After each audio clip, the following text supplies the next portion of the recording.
तो आज हम बात करने वाले हैं रॉबर्ट ग्रीन की उस मशहूर और हाँ थोड़ी विवादास्पद किताब के बारे में, शक्ति के 48 नियम।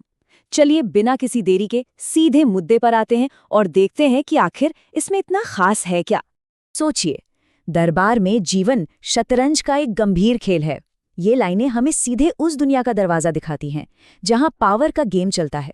मतलब हमारे रिश्ते, खासकर जब उनमें ताकत की बात आ जाती है, तो वो एक शतरंज की बिसात बन जाते हैं। हर एक चाल बहुत सोच समझकर चलनी पड़ती है। और इस पूरी चर्चा का जो सबसे बड़ा आइडिया है वो ये है कि शक्ति या कह ले पावर सही या गलत के दायरे से बाहर की चीज है। ये तो एक सामाजिक खेल है जिसके नियम सदियों से बदले ही नहीं हैं।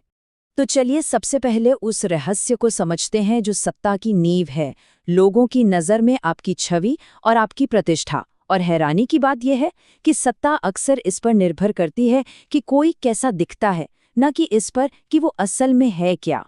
तो अब सवाल ये उठता है कि आखिर कोई ऐसा इंसान जिसके पास कुछ भी ना हो, वो अपनी ताकत कैसे बना सकता है? कैसे कोई अपनी एक ऐसी पहचान बना सकता है जिससे लोग प्रभावित होने लगें?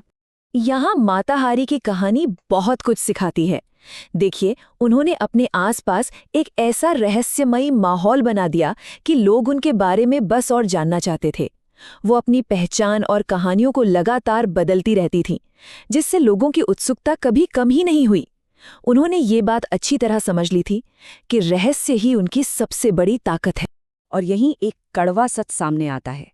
प्रतिष्ठा यानी कि इज्जत ही असल में ताकत की नींव होती है। इसे हर कीमत पर बचाना पड़ता है। और हाँ, कभी-कभी तो दूसरों की प्रतिष्ठा पर हमला करके ही अपनी प्रतिष्ठा बनाई जाती है। पीटी बार्नम इस खेल के माहिर माने जाते थे।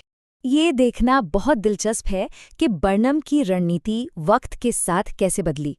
जब वो कुछ नहीं थे तो उन्होंने अपने दुश्मनों को बदनाम करने का कोई मौका नहीं छोड़ा।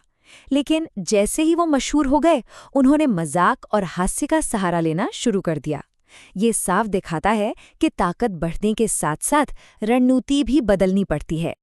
अच्छा, अब बात करते हैं एक ऐसे हथियार की जो दुश्मनों को हमेशा उलझन में डाल सकता है, और वो है अप्रत्याशित होना।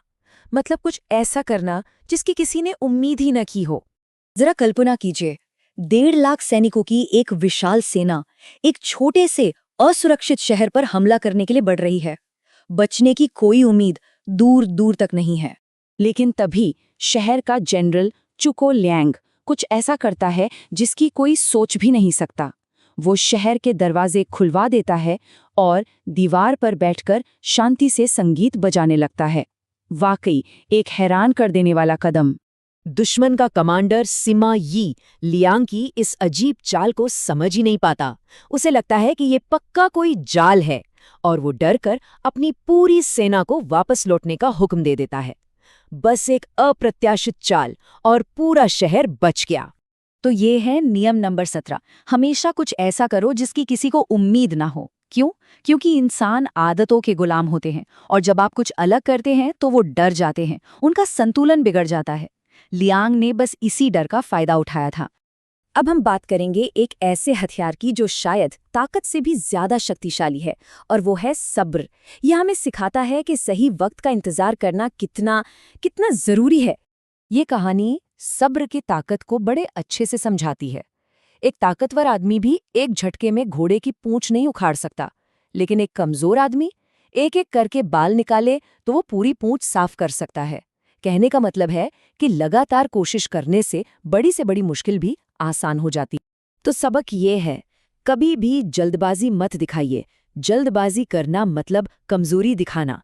ये दिखाता है कि आपका खुद पर और वक्त पर कोई कंट्रोल नहीं है। हमेशा शांत और धैर्यवान दिखें, मानो जीत तो तय है। सब्र असल में ताकत की निशानी है। चलिए, अब आखिर में एक ऐसा सवाल जो सोचने पर मजबूर कर देगा। अगर ताकत सच में एक खेल है, तो क्या ये सदियों पुराने नियम आज भी हमारी जिंदगी में हर रोज इस्तेमाल नहीं हो रहे हैं? क्या हम सब अनजाने में इस खेल का हिस्सा नहीं हैं?